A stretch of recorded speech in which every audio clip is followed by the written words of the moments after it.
నమస్తే, నేను Chandu. Welcome to weekend education special programme. Right, ఇవాల్టి టాపిక్ మనం చూసుకుంటే కనుక క్వాలిటీ ఎడ్యుకేషన్లో ముఖ్యంగా ఆన్లైన్ లైబ్రరీస్కి సంబంధించి కూడా మాట్లాడబోతూ ఉన్నాం. దీనిపై డిస్కషన్ చేయడానికి మనతో జాయిన్ అవుతున్నారు యుఎస్ఏ నుంచి ప్రొఫెసర్ వెంకటి కుర్తి గారు. వెంకటి కుర్తి గారు, నమస్కారం అండి. నమస్తే అండి. రైట్ సార్, మీతో మనం డిస్కస్ చేయబోయే ముందు స్క్రీన్ చూస్తున్నటువంటి స్టూడెంట్స్ కావచ్చు, పేరెంట్స్ కావచ్చు, ఇంకా ఎవరికైనా ఈ ఎడ్యుకేషన్కి, క్వాలిటీ ఎడ్యుకేషన్కి సంబంధించి, అందున ఆన్లైన్ లైబ్రరీస్, ఇతర ఏ సందేహాలు ఉన్నాయి ఎడ్యుకేషన్కి సంబంధించి, జాబ్స్కి సంబంధించి, మీరు స్క్రీన్ పైన నెంబర్స్కి కాల్ చేసి డైరెక్ట్గా ప్రొఫెసర్ వెంకటి కుర్తి గారితో మాట్లాడే ప్రయత్నం చేయండి. Right sir. సార్, ముందుగా అసలు ఆన్లైన్ లైబ్రరీ అంటే ఏంటి, ఏం చెప్తారు సార్? అంటే జనరల్గా గ్రంథాలయాలతో పోలిస్తే ఎప్పటి నుంచో కూడా లైబ్రరీస్కి మనం వెళ్తూ ఉంటాం, but what is the difference between both, ఏం చెప్తారు? ఒకప్పుడు ఒక 20 సంవత్సరాల క్రితం లేకపోతే 30 సంవత్సరాల క్రితం మనం తీసుకుంటే ఒక సబ్జెక్ట్ కి ఒక 2, 3, 4, 5 బుక్సే ఉండేవి. అంటే ఐ మీన్ ఒక టెక్స్ట్ బుక్, 2, 3 రెఫరెన్స్ డాక్యుమెంట్స్ ఉండేవి అనమాట. ఇప్పుడు ఈ రోజు మనం ఒక చిన్న టెక్నాలజీ తీసుకున్నామే అనుకోండి, ఫర్ ఎగ్జాంపుల్, దానికి ఒక millions of pages of documentation ఉంటాయి, హెల్ప్ ఫైల్స్ ఉంటాయి. ఇవన్నీ కూడా మనం మోసుకెళ్ళలేము. ఫస్ట్ ఆఫ్ ఆల్, ఇప్పుడు సపోజ్ నేను ఒక టెక్నాలజీలో పనిచేస్తాను, ఆ టెక్నాలజీకి సంబంధించి 5 మిలియన్ పేజెస్ ఆఫ్ డాక్యుమెంటేషన్ ఉంటుంది. 5 మిలియన్ అంటే దాదాపు 50 లక్షల పేజీల డాక్యుమెంటేషన్, కొన్ని 100,000 మాన్యువల్స్, ఇవన్నీ ఉంటాయి అన్నమాట. ఇవన్నీ మనం తీసుకెళ్లే అవకాశం ఉంటుందా? తీసుకెళ్లే అవకాశం లేదు. అది ఒకటి. అందుకని వాళ్ళు ఏం చేస్తారు, సీడీలోనో ఎక్కడో ఇస్తారు. ఎన్ని సీడీలు మోసుకెళ్ళలేం కదా. సో కాబట్టి వీటన్నిటినీ కూడా ఆన్లైన్లో ఒక లైబ్రరీలో పెట్టేశాము అనుకోండి, పెట్టేసినప్పుడు వాళ్ళు చదువుకుంటారు. ఐ మీన్ స్టూడెంట్స్కి ఈజీగా యాక్సెస్ ఉంటుంది. ఎందుకంటే ఇవాళ ప్రతి ఒక్కళ్ళకి చేతిలో స్మార్ట్ ఫోన్ ఉంది, ఇంటర్నెట్ యాక్సెస్ ఉంటుంది, క్లౌడ్లో ఉన్నటువంటి లైబ్రరీని ఈజీగా యాక్సెస్ చేయొచ్చు. దీనిలో ఇంకొక మోస్ట్ ఇంపార్టెంట్, అంటే సమాజానికి ఉపయోగపడే ఇంకొక విషయం ఉంది. ఇప్పుడు మనం ఒక ప్రింటెడ్ బుక్ తీసుకున్నాము అనుకోండి, ఒక పేపర్ కావాలి అంటే, ఒక 100 పేజీల పేపర్ కావాలి అంటే అట్లీస్ట్ ఒక 2 చెట్లను నరికేయాలి. ఎందుకంటే పేపర్ ఎక్కడి నుంచి వస్తుంది? చెట్ల పల్పు నుంచి వస్తుంది. సో కాబట్టి మనం సమాజాన్ని, చెట్లని సేవ్ చేయాలన్నా కూడా మనం డిజిటల్ గా చదువుకోవడం అనేటువంటిది మోర్ అండ్ మోర్ ఇంపార్టెంట్. అందుకనే అన్నమాట మేము ఒక ఆన్లైన్ లైబ్రరీ కూడా పెట్టేసాం. Free, exactly free. అన్ని డాక్యుమెంట్స్ ఇంటర్నెట్ లో దొరుకుతాయి. దొరికిన డాక్యుమెంట్స్ అన్ని పిల్లలు గంటలు స్పెండ్ చేయక్కర్లేదు. నేను మ్యాథమెటిక్స్ నేర్చుకోవాలి అనుకుంటే మ్యాథమెటిక్స్ పుస్తకాలు అక్కడ కనపడతాయి. అందుట్లో కూడా బీటెక్ సంబంధించిన హై రీడింగ్ మ్యాథమెటిక్స్ పెట్టి ఎస్కరేవాళ్ళు, లేకపోతే statistics by SC Gupta, VK Kapoor, ఏదో సంథింగ్ సబ్జెక్ట్ సంబంధించిన బుక్స్ అన్ని అక్కడ కన్సాలిడేట్ చేసి సిస్టమేటిక్ గా ఆర్గనైజ్ చేసి పెట్టడం వల్ల ఏమవుతుంది, వాళ్ళకి టైం సేవ్ అవుతుంది. ఒకటి, మనం ఈ పుస్తకాలు మోసుకెళ్లే పని లేదు. అది రెండవది. మూడవది ఏంటంటే ఎప్పుడైనా చదువుకోవచ్చు. It's a global learning. Time boundaries లేవు. ఈ టైమే ఓపెన్ ఉంటుంది, ఈ టైమే లేదు అనే పరిస్థితి లేదు. సో వీటన్నిటిని బేస్ చేసుకున్నప్పుడు ఏంటంటే మనకి ఆన్లైన్ లైబ్రరీస్ అనేటువంటిది నెక్స్ట్ జనరేషన్. అంటే ఇది కమర్షియల్ గా అసలు ఎవరికి ఫిట్ కాదండి. ఎందుకంటే ఏదో దీని డబ్బు సంపాదిద్దాము అనుకునేటువంటిది అవదు. ఫస్ట్ ఆఫ్ ఆల్, మనం సమాజానికి మనం గివ్ బ్యాక్ టు సొసైటీ అనుకునేటప్పుడు ఈ ఆన్లైన్ లైబ్రరీలు పెట్టేసుకుంటే, ఐ మీన్ యాక్సెస్ చేసుకుంటే, that should be more appropriate. Most advanced books, most latest books, ప్రపంచంలో ఉన్న ఎక్స్పర్ట్ ఒపీనియన్స్, వాళ్ళ పబ్లికేషన్స్ అన్ని కూడా దొరుకుతాయి అన్నమాట. మనం యాక్సెస్ చేసుకోవచ్చు. That's way learning without boundaries లేకుండా చదువుకోవచ్చు. అది main advantage of this online libraries. Right. Venkat గారు కాలర్ వెయిట్ చేస్తున్నారు, తీసుకుందాం. తాతారావు గారు కాల్ చేస్తున్నారు. ఎక్కడి నుంచి కాల్ చేస్తున్నారు చెప్పలేదు. తాతారావు గారు, నమస్కారం అండి. నమస్తే సార్. సార్, ఎక్కడి నుంచి కాల్ చేస్తున్నారు? మీ క్వశ్చన్ ఏంటి, ఏం అడగాలనుకుంటున్నారు? టీవీ వాల్యూమ్ తగ్గించి డైరెక్ట్ గా వెంకటి కుర్తి గారితో మాట్లాడండి. I'm doctor Tatarao, university library, KL university. Okay, చెప్పండి మాట్లాడండి. వెంకటి కుర్తి గారు ఉన్నారు, ఏం అడగాలనుకుంటున్నారు మాట్లాడండి. Yeah, from KL university sir. Okay, Tatarao గారు, సారీ ఫర్ ద ఇంటరప్షన్ అండి. మీరు టీవీ వాల్యూమ్ మ్యూట్ చేసి, తగ్గించేసి డైరెక్ట్ గా వెంకట్ గారితో మాట్లాడండి.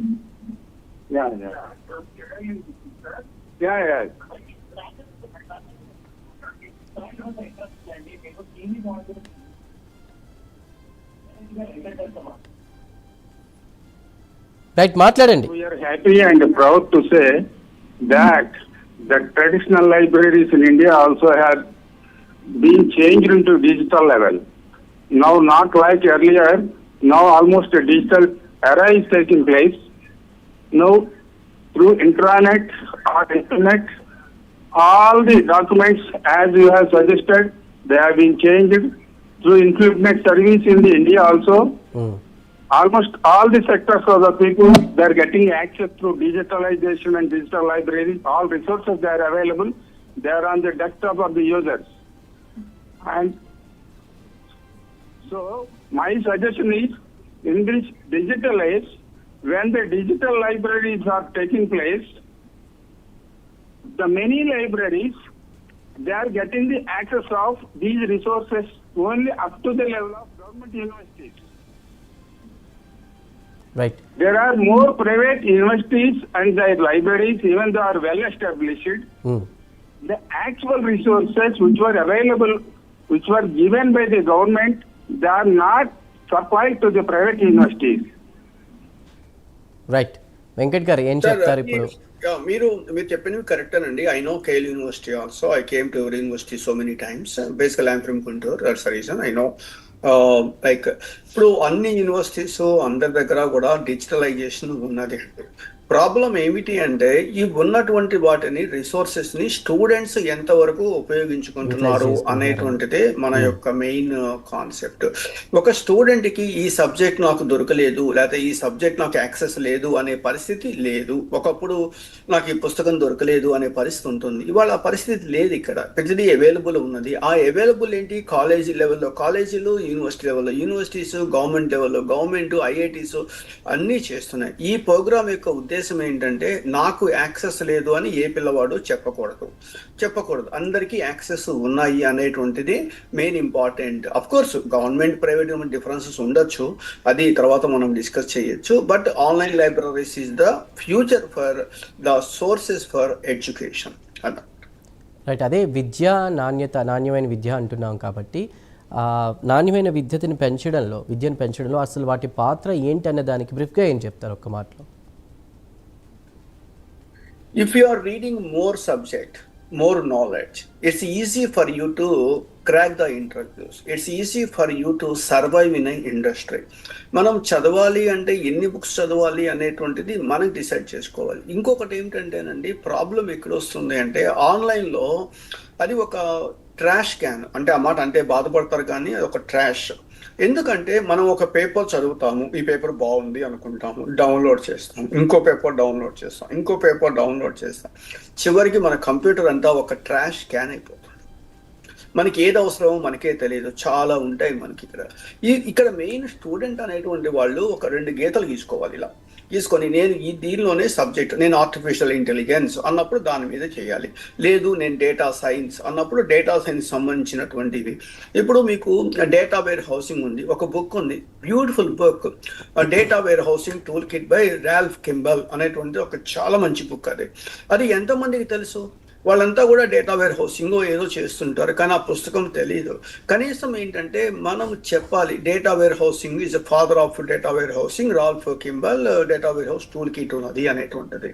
అదేవిధంగా స్టాటిస్టిక్స్కి కొన్ని బుక్స్, అలా something like that standard books చెప్పగలిగినప్పుడు వాళ్ళు ఆ బుక్ చదివి అంటే ఆన్లైన్లో చదివేసేసి దాన్ని బేస్ చేసుకొని వాళ్ళు నెక్స్ట్ లెవెల్కి వెళ్తారు. మనం ఆ ఇన్ఫర్మేషన్ ఇవ్వకుండా కొన్ని 100,000 బుక్స్ మనం ఆన్లైన్లో పెట్టేశాము అనుకోండి, జస్ట్ అప్లోడ్ చేయడమే కదా, చేసేసాము అనుకోండి, what is the use of it? నేను అందుకనే అనమాట చెప్తుంది. ఇప్పుడు మా చాణక్య ఈడీలో ఆన్లైన్ లైబ్రరీ ఉన్నది అంటే నేను స్పెసిఫిక్గా చెప్తాను, ఇంజనీరింగ్ స్టూడెంట్స్కి ఈ బుక్స్ బాగుంటాయి. అండ్ లైక్ మ్యాథ్ డిగ్రీ వాళ్ళకి, డిగ్రీ వచ్చేసరికి మేము చిన్నప్పుడు చదువుకున్నాం, అవి దొరకట్లేదు యాక్చువల్గా. మాణిక్యవాచకం పిళ్ళై అనే ఒక బుక్, ఒక రైటర్ రాసిన బుక్స్, డిఫరెన్షియల్ ఈక్వేషన్స్కి ఒక సపరేటు, ఇంటిగ్రల్ క్యాలిక్యులస్కి సపరేటు, ఆ తర్వాత ఇంకో సపరేటు, 4 బుక్స్ ఉండేవి డిగ్రీ ఫస్ట్ ఇయర్లో, 4 బుక్స్.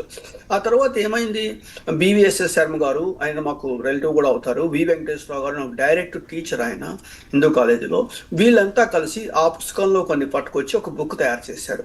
అది వాళ్ళ ఇంటర్మీడియట్ మ్యాథమెటిక్స్కి, డిగ్రీకి, దానికి ఒక గైడు, దానికి ఒక ప్రాబ్లమ్స్ అన్నీ ఉన్నాయి. అంటే ఏంటి, ఇంతకు ముందు 4 పుస్తకాలు చదివి ఎక్కువ నాలెడ్జ్ తెచ్చుకునే నుంచి ఒక్క పుస్తకానికి పట్టుకొచ్చేసారు. అక్కడి నుంచి ఏమైపోయింది, 10 క్వశ్చన్ బ్యాంకు తయారు చేశారు. Sorry to say this word, question bank. B Tech question bank ఏంటండి? ఆ క్వశ్చన్ బ్యాంక్ లో 10 క్వశ్చన్లు బట్టి కొట్టేసుకుంటే పరీక్ష పాస్ అయిపోతున్నారు. దానివల్ల ఏమైపోయింది, క్వాలిటీ ఎడ్యుకేషన్ అనేది తగ్గిపోయింది. ఎందుకు తగ్గిపోయింది అంటే రిసోర్సెస్ తగ్గిపోయినాయి. ఇప్పుడు మళ్ళీ అగైన్ బ్యాక్, రిసోర్సెస్ అన్నీ కూడా మీరు మొయ్యలేరు, రిసోర్సెస్ అన్నీ కొనటం కుదరదు, కాబట్టి రిసోర్సెస్ అన్నీ ఆన్లైన్లో అవైలబుల్గా ఉన్నాయి అన్నప్పుడు డిగ్రీ పిల్లలకి ఇవే అవైలబుల్ అవసరం అవుతాయి, పీజీ వాళ్ళకి అవసరం అవుతాయి అని సెగ్రిగేట్ చేయాలి. సెగ్రిగేట్ చేయకుండా మనం జస్ట్ అప్లోడ్ చేయటం వల్ల ఉపయోగం ఏమీ లేదండి. ఆన్లైన్ లైబ్రరీస్ యొక్క రోల్ అది. ప్లస్ ఒక రీసెర్చ్ టాపిక్ తీసుకున్నాము, లేకపోతే ఒక రీసెర్చ్ పబ్లికేషన్ తీసుకున్నాము, ఎవరు రాశారో ఆ పేపరు, దానికి సంబంధించిన రిసోర్సెస్ ఏంటి, దానికి సంబంధించిన లిటరేచర్ ఏమిటి, ఎక్కడ ఉంది అనేది ఫిగర్ అవుట్ చేసుకోవాలి. ఫిగర్ అవుట్ చేసుకోవాలంటే ఒక రిసోర్స్ ఉండాలి కదా. ఆ రిసోర్సెస్లో మనం వెళ్ళి ఇన్ఫర్మేషన్ తీసుకొని, ఆ ఇన్ఫర్మేషన్ కరెక్టా కాదా చూసుకొని, అక్కడి నుంచి మన ప్లాన్ ఆఫ్ యాక్షన్ స్టార్ట్ చేయాలి. ఇవన్నీ చేయాలి అంటే ముందు రిసోర్సెస్ అవైలబుల్ ఉండాలి. ఆ రిసోర్సెస్ కూడా రైట్ డైరెక్షన్లో ఉండాలి. ఇప్పుడు నేను వైజాగ్ వెళ్ళాలి అనుకోండి, నేను చెన్నై హైవే తీసుకొని సౌత్ వెళ్ళాను అనుకోండి, ఎప్పటికీ వైజాగ్ వెళ్ళడం కుదరదు. అదే రోడ్డు, ఇటు వెళ్తే చెన్నై వస్తుంది, పైకి వెళ్తే వైజాగ్ వస్తుంది. సో ఇక్కడ ఏంటి, అంతా రిసోర్సెస్ ఉన్నాయి, కాలేజీలో కానీ యూనివర్సిటీస్లో కానీ అన్ని చోట్ల రిసోర్సెస్ ఉన్నాయి, కానీ వాటిని రైట్ డైరెక్షన్లో ఇచ్చేవాళ్ళు దొరకట్లేదు. అది major problem nowadays. Right Venkat గారు, ఆన్లైన్ ఏదైతే లైబ్రరీస్ ఆర్ డిజిటల్ లైబ్రరీస్ అంటున్నాం కదా, గ్రామీణ ప్రాంతాలకి నిజంగా ఇది ఒక వరమా, లేకపోతే ఇందులో ఏమైనా అడ్డంకులు ఉన్నాయి? ఎందుకంటే నౌ ఇంటర్నెట్ ఈజ్ ఎవ్రీవేర్, ప్రతి చోట ఇంటర్నెట్ ఉన్నప్పటికీ కూడా కొన్ని అడ్డంకులు కూడా ఉంటూనే ఉన్నాయి. వాటి గురించి ఏం చెప్తారు? ఖచ్చితంగానండి. ఇప్పుడు ఒకప్పుడు రూరల్ ఏరియా, అర్బన్ ఏరియా అని మనం చెప్పుకునే ఉన్నది. ఖచ్చితంగా డిఫరెన్సెస్ అనేవి ఉన్నాయి. ఇవాళ ఆ డిఫరెన్సెస్ లేవు. బికాస్ ఆఫ్ దిస్ ఇంటర్నెట్ వల్ల, లేకపోతే బౌండరీస్ అన్నీ చెరిగిపోయినాయి, అన్నీ వెళ్ళిపోయినాయి. మేము నిన్న ఒక సెషన్ పెడితే జోర్డాన్ నుంచి చేరారు, కెన్యా నుంచి చేరారు, పాకిస్తాన్ నుంచి చేరారు, ఆస్ట్రేలియా నుంచి చేరారు. కాబట్టి ఏంటి, బౌండరీస్ అన్నీ వెళ్ళిపోయినాయి, డెఫినెట్గా వెళ్ళిపోయినాయి. కాకపోతే ఇక్కడ పిల్లవాడికి ఒకటి తెలియాలి, మనము ఈ లైబ్రరీని ఎట్లా వాడుకోవాలి, మన యొక్క సబ్జెక్ట్ ఎలా, అది మాత్రం తెలుసుకోవాలి. అది అందరికీ తెలియాలి కదా, అది అందరికీ తెలియాల్సిందే. సో కాబట్టి ఖచ్చితంగా ఈ గ్రామీణ ప్రాంతంలో ఉన్నటువంటి స్టూడెంట్స్కి ఈ ఆన్లైన్ లైబ్రరీస్ అనేది ఒక just a very powerful weapon. వాళ్ళకి ఒక అవకాశం, గ్రేట్ అవకాశం అన్నమాట. ఎందుకంటే గ్రామీణ లోకల్ లాంగ్వేజ్ వాళ్ళు కష్టపడతారు, డెఫినెట్గా ఎంత కష్టపడతారో మనం చూస్తుంటాం. మనం కష్టపడతారు, ఫలితం రావట్లేదంటే అర్థం ఏంటి, they are not able to present themselves, వాళ్ళని వాళ్ళు సరిగా ప్రజెంట్ చేసుకోలేకపోతున్నారు. ఈ ఆన్లైన్ లైబ్రరీలో పర్సనాలిటీ డెవలప్మెంట్ కావచ్చు, 64 టఫెస్ట్ ఇంటర్వ్యూ క్వశ్చన్స్ కావచ్చు, యూ కెన్ విన్ శివకేర్ కావచ్చు, 7 హ్యాబిట్స్ కావచ్చు, ఇవన్నీ అక్కడ ఉంటాయి. ఉన్నప్పుడు ఏంటి, నెమ్మదిగా చదువుకోవచ్చు. చదువుకున్నారనుకోండి, దట్ షుడ్ బి బెటర్. భవిష్యత్తులో ఇంకోటి ఏమిటో తెలుసా, మీకు చదువుకునే పరిస్థితి కూడా ఉండదండి, వినే పరిస్థితి వస్తుంది. మా దగ్గర చాలా వీడియోస్ ఉన్నాయి, అంటే వీడియోస్ అంటే మన MP3 ఫైల్స్ ఉన్నాయి, అవి మేము అప్లోడ్ చేస్తున్నాం. కార్లో వెళ్తూ ఆ ఛానల్కి వెళ్ళిపోయి ఆ యాప్ని పెట్టుకొని ఓపెన్ చేసి ఫోన్లో మనం ఆన్ చేసుకొని నెమ్మదిగా వినొచ్చు. 7 habits of highly effective by Steven Covey ఒక MP3 ఫైల్ ఉంది మా దగ్గర, బ్యూటిఫుల్ ఫైల్. అది విన్నారనుకోండి, గంట సేపట్లో అసలు 7 హ్యాబిట్స్ ఏమిటి, మనం ఎలా ఉండాలి, ఏమిటి అనేది అర్థమైపోతుంది. ఫస్ట్ ఆఫ్ ఆల్ ఇవన్నీ కూడా ఏంటంటే నెక్స్ట్ ఆడియోలోకి వచ్చేస్తుంది. అంటే వీడియో రావులేండి, ఎందుకంటే వీడియో డ్రైవ్ చేస్తూ చూస్తే కష్టం అయిపోతుంది. కాబట్టి ఆడియో వరకు వాళ్ళు రిస్ట్రిక్ట్ చేసే అవకాశం ఉంటుంది. గవర్నమెంట్ కూడా ఎంకరేజ్ చేయదు వీడియోస్కి, పర్టికులర్లీ ఫర్ దిస్. సో కాబట్టి ఏంటంటే ఆన్లైన్ లైబ్రరీ విత్ ప్రస్తుతం టెక్స్ట్ కంటెంట్, ఆ తర్వాత next audio content is a very very useful for particularly for students అండి. రైట్ వెంకట్ గారు, అలానే కావాల్సిన ఇన్ఫర్మేషన్ అంతా కూడా ముందుంది, కానీ దాన్ని ఎంత సమర్థవంతంగా ఎలా ఉపయోగించుకుంటున్నాం అనేది చాలా ముఖ్యం కదా. సో పోటీ పరీక్షలకు కావచ్చు, రీసెర్చ్ ఓరియంటెడ్ పీపుల్కి కావచ్చు, ఏదైనా తెలుసుకోవాలి అనుకునే వీళ్ళందరికీ సంబంధించి దాన్ని ఎలా యూటిలైజ్ చేసుకోవాలన్న దాన్ని సంబంధించి ఏం చెప్తారు? మీకు ఒక కత్తి ఇచ్చామండి, ఆ కత్తితో కూరగాయలు కోసుకోవచ్చు, మిమ్మల్ని మీరు సేవ్ చేసుకోవచ్చు, లేకపోతే ఇంకో పనైనా చేయొచ్చు. ఓకే, నిన్న బోస్టన్ లో ఒక పిల్లవాడు వాళ్ళ మదర్ వాళ్ళ బ్రదర్ ని చంపేశాడు. చంపేసిన తర్వాత పోలీసులు పట్టుకొని అతని కంప్యూటర్ మొత్తం చెక్ చేస్తే ఇంట్లో ఫ్యామిలీ మెంబర్స్ ని ఎలా చంపేయాలి అని చాట్ జీపీటీలో వెతికేట. అవును, మీరు చూశారు కదా. అవును, అంటే చూశాను. ఆ బేస్ చేసుకొని చాట్ జీపీటీ బ్యాన్ చేయాలా? అదే చాట్ జీపీటీ యూజ్ చేసుకొని కొన్ని లక్షల వేల మంది బెనిఫిట్ పొందుతున్నారు కదా. ఇప్పుడు మీ దగ్గర ఆన్లైన్ లైబ్రరీ ఉంది, దాన్ని ఎలా యూజ్ చేసుకోవాలనేది మీ ఇష్టం అండి. మీరు ఎలా యూస్, మాలాంటి వాళ్ళు ఏం చెప్తారు, ఓ ఇట్లా యూజ్ చేసుకోవచ్చు, ఇట్లా చెయ్యొచ్చు అని చెప్తాం. అంతవరకు మేము చెప్పగలుగుతాము డెఫినెట్ గా. చెప్పినప్పుడు ఫైనల్ గా డెసిషన్ తీసుకోవాల్సింది యూజర్స్ మాత్రమేనండి. అందుకని నేను పేరెంట్స్ కానీ వాళ్ళకి అందరికీ చెప్పేది ఒకటే, చదువుకోమని ఎవ్వరికీ చెప్పద్దు. చదువుకుంటే ఉండే అడ్వాంటేజెస్ చెప్పండి. అందుకనే నేను చెప్పేది, మా చాణక్య గ్రేట్ క్యాప్షన్ ఉంది, education is the best friend, uneducated person is respected everywhere, education beats beauty and youth. So కాబట్టి చదువు అనేటువంటిదే మనని నెక్స్ట్ లెవెల్కి తీసుకెళ్తుంది అనేటువంటిది. ఇవాళ ఉన్న పరిస్థితిలో చదువుకోవాలంటే ఏంటి, కన్స్ట్రైంట్స్ చాలా ఉన్నాయి, వందల కన్స్ట్రైంట్స్ ఉన్నాయి. సో కాబట్టి ఏమవుతుంది, లైబ్రరీ బుక్స్, మనం లైబ్రరీకి వెళ్ళలేకపోవచ్చు, ప్రాబ్లమ్స్ ఉన్నాయి, ఆన్లైన్లో చదువుకోవచ్చు అనేటువంటిది మెయిన్ కాన్సెప్ట్ అండి ఇక్కడ. రైట్. అలానే వెంకట్ గారు, రీసెర్చ్ పరిశోధన రంగంలో మార్పులకు సంబంధించి చూసుకుంటే ఈ డిజిటల్ లైబ్రరీ లేదా ఆన్లైన్ లైబ్రరీ అనేది ఏ విధంగా ఉపయోగపడుతుందని అనుకోవాలి? ఖచ్చితంగా అండి. 20 సంవత్సరాల ముందు లేదా ఒక 15-20 ఇయర్స్ బ్యాక్ ఒక రీసెర్చ్, ఒక పిహెచ్డి థీసిస్ రాయాలంటే ఎంత కష్టము అంటే మనం ఊహించలేం. ఎందుకంటే పేపర్స్ అక్కడ లైబ్రరీలోనే ఉంటాయి, ఆ పేపర్స్ మొత్తం చదవాలి, దానికి సంబంధించిన లిటరేచర్ గ్యాదర్ చేయాలి, ఆ జర్నల్స్ వాళ్ళని కాంటాక్ట్ చేయాలి, అక్కడి నుంచి పట్టుకురావాలి. ఓ గాడ్, ఎంత పెయిన్ అంటే. ఎందుకంటే నాతో మా ఫ్రెండ్స్ చాలా మంది పిహెచ్డి చేసిన వాళ్ళు 20 సంవత్సరాల క్రితం చేసినటువంటి వాళ్ళని చూస్తుంటే అసలు వాళ్ళు అప్పుడు ఎంత కష్టపడ్డారు అనేటువంటిది ఒక అలా ఉండేది పరిస్థితి. ఇవాళ రీసెర్చ్ ఏముంది, ఒక రీసెర్చ్ గేట్ వెబ్సైట్కి వెళ్ళిపోవటము, లేకపోతే ఇంకో జర్నల్లోకి వెళ్ళిపోతే కొన్ని వందల వేల పబ్లికేషన్స్ అక్కడ యాక్సెస్ వచ్చేసింది, ఉన్నాయి, ఆన్లైన్లో ఉన్నాయి, మనకి తీసుకునే అవకాశం ఉంది. సో దానివల్ల ఏమైంది, ఇంతకు ముందు 6 నెలలు లిటరేచర్ రాయటానికి పడితే ఇవాళ జస్ట్ 6 days లో మనం లిటరేచర్ రివ్యూ చేసే పరిస్థితికి వచ్చేసింది. దానివల్ల ఏమైంది, టైం చాలా సేవ్ అయింది. రీసెర్చ్ కి మాత్రం 100% online libraries is like excellent useful resources అన్నమాట. రైట్ వెంకట్ గారు, ప్రస్తుతం కాలర్ వెయిట్ చేస్తున్నారు, గుంటూరు నుంచి మురళి గారు కాల్ చేస్తున్నారు. మురళి గారు నమస్కారం అండి. రైట్, వెంకట్ గారు ఉన్నారు, మాట్లాడండి.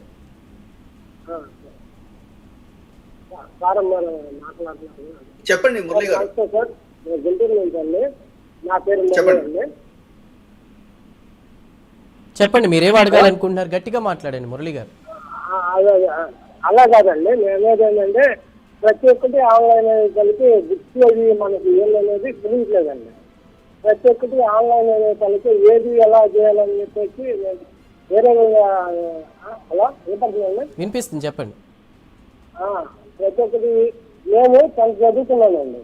అప్పుడు నాకు గైడ్ ఉండేదండి, ఒక బుక్ ఉండేది, చరిత్ర, సామాజిక మొత్తం ఉండేది. నాకు అప్పుడు అక్కడికి వెళ్ళి మొత్తం చూసుకునేవాళ్ళండి. ఇవాళ ఆన్లైన్లో పెట్టిన, ఆన్లైన్లో మీరు పెడుతున్నారు, నేను ఆన్లైన్లో నేను తప్పడట్లేదు, మేము సారీ ఏమనుకోవద్దు, కానీ ఎంత మిస్లీడింగ్ అవుతుంది అనేది అదే నా బాధ. అదే పిల్లలు ఏమవుతున్నారంటే ఆన్లైన్లో. ఓకే వెంకట్ గారు, ఏం చెప్పండి? మీరు చెప్పింది కరెక్టేనండి. ఇప్పుడు మిస్యూజ్ చేస్తున్నారు అనేటువంటిది కూడా నేను కాదంటలేదు, కొంచెం ఉంటుంది, డెఫినెట్ గా ఉంటుంది. మీరు బిగ్గర్ పిక్చర్ లో ఆలోచించండి. మీరు చదువుకునే రోజుల్లో ఆ హిస్టరీ గురించో, సోషియాలజీ గురించో, సైకాలజీ గురించో చదువుకునేసేసి చేసేసారు. అప్పుడున్న పరిస్థితి వేరండి, ఇప్పుడున్న పరిస్థితి వేరు. ఇవాళ ఉన్నటువంటి ఈ జెన్జీ లైక్ స్టూడెంట్స్ వాళ్ళ యొక్క యాటిట్యూడ్కి తగ్గట్టుగా మనము మారాలి. ఫస్ట్ ఆఫ్ ఆల్ అది ఒకటి. వాళ్ళు అప్పుడు మీరు కష్టపడి చదివారు, నేను చదవని నేను చెప్పట్లేదు, కానీ ఇవాళ వరుస ఒక హిస్టరీనో, ఎకనామిక్స్, పాలిటిక్స్, లేకపోతే మ్యాథమెటిక్స్, ఫిజిక్స్ చదవాలి అంటే సిస్టమ్ మొత్తం మారిపోయిందండి. సిస్టమ్ మొత్తం మారిపోయింది, రోజు బిగ్ చేంజెస్ వస్తున్నాయి. ఇవన్నీ కావాలంటే ఆన్లైన్ రిసోర్సెస్ మీద మనం ఆధారపడాల్సి ఉండాల్సిందే. Right. లేకపోతే అయితే 20 సంవత్సరాలు చివరిగా- కుదురుతుందండి. చివరిగా- నేను అమెరికాలో ఉన్నాను, ఆయన ఇండియాలో ఉన్నారు, మాట్లాడే పరిస్థితి ఉందా? చివరిగా ఒక్క ప్రశ్న ముగిస్తానండి. ఈ ఆరోగ్యం పైన ప్రభావం ఉంటుంది కదా, చాలా మంది అడిగిన క్వశ్చన్ ఏంటంటే స్క్రీన్ టైం ఎక్కువగా ఉండడం లేదా దీనివల్ల ఏమైనా ఎఫెక్ట్ పడుతుంది కదా డిజిటల్ లైబ్రరీ వల్ల అనేది ఒక క్వశ్చన్. ఇక ఫ్యూచర్లో సాంప్రదాయ లైబ్రరీలకు సంబంధించి ప్రత్యామ్నాయంగా ఉండబోతుందా, రెండు కలిసి పనిచేయాల్సిన అవసరం ఏమైనా ఉందా? ఏం చెప్తారు ఫైనల్గా? ఒకటి, స్క్రీన్ టైంని ఎక్కువ యూజ్ చేస్తున్నారు. పోనీ మనము యూజ్ చేయలేకపోతే వాళ్ళ స్టూడెంట్స్ యూజ్ చేస్తూనే ఉన్నారు కదా. వాళ్ళు తెల్లవారు లేస్తే ఫస్ట్ చేసేది ఫోన్ చుట్టమే కదా. ఇప్పుడు మనం ఏమంటాం, ఉపయోగపడేది చూడండి అని చెప్తున్నాం. మనం ఏం తగ్గించమని చెప్పట్లేదు, ఉపయోగపడేది చూడండి అని చెప్తున్నాము. కాబట్టి అది ఒకటి. రెండోది, మీరు అడిగిన వెరీ ఇంపార్టెంట్ క్వశ్చన్ ఏంటంటే, ఈ ఒక్క ఆన్లైన్ లైబ్రరీస్తోనూ సమస్యలు ఉన్నాయి, ఒక్క ట్రెడిషనల్ లైబ్రరీస్తో కూడా సమస్యలు ఉన్నాయి. ఎందుకంటే నాకు తెలిసి ఆయన గుంటూరు నుంచి మాట్లాడారు కదా, గుంటూరులో మేము లైబ్రరీలో మెంబర్షిప్ కూడా ఉంది. మనం లోపలికి వెళ్ళి చూస్తే అది ఒక మ్యూజియం లాగా ఉంటుంది, అనకూడదు కానీ ఆ మాట మనం. సో కాబట్టి అక్కడ కూర్చొని చదివే పరిస్థితి ఎంత ఉందో నాకైతే తెలియదు. ఖచ్చితంగానండి ఇప్పుడు మన కేఎల్ యూనివర్సిటీ సార్ చెప్తున్నారు, వాళ్ళకి డిజిటల్ వింగ్ అని ఒక డివిజన్ ఉంది వాళ్ళ లైబ్రరీ. నేను ఒకసారి వెళ్ళినట్టున్నాను, వాళ్ళకి టెక్స్ట్ బుక్స్ అన్ని ఇటు పక్కన ఉంటాయి, డిజిటల్ వింగ్ అని చెప్పేసి ఒక రూమ్ ఉంటుంది. సో అక్కడేంటి, డిజిటల్ గా వాళ్ళు చదువుకునే అవకాశం ఉంటుంది. సో అలాంటి హైబ్రిడ్ సిస్టమ్స్ రావాలి. ఇవాళ ఆల్మోస్ట్ ప్రైవేట్ ప్రతి యూనివర్సిటీస్ లో కూడా ఆ సిస్టమ్ వచ్చేసింది. అంటే ఆన్లైన్ లైక్ ట్రెడిషనల్ రెండు కలిసి ఉంటాయి. కలిసి ఉన్నప్పుడు ఆటోమేటిక్గా సక్సెస్ అనేది ఆటోమేటిక్గా వచ్చేస్తుంది. బట్ వీటన్నిటిని కూడా ఏంటంటే సెంట్రలైజ్డ్ సర్వర్కి కనెక్ట్ చేయాలి, అప్పుడు అడ్వాంటేజ్ ఎక్కువ ఉంటుంది. రైట్ వెంకట్ గారు, థ్యాంక్ యూ సో మచ్ అండి ఇవాళ ఈ టాపిక్ మీద డిస్కస్ చేసినందుకు. తిరిగి మరో వారం మరో టాపిక్తో మళ్ళీ కలుద్దాం. వన్స్ అగైన్ థ్యాంక్ యూ అండి వెంకటి కుర్తి గారు. సో చూశారు కదా, ఇది ఈ వీకెండ్ ఎడ్యుకేషన్ స్పెషల్. తిరిగి మరో వారం మరో టాపిక్తో మళ్ళీ కలుద్దాం.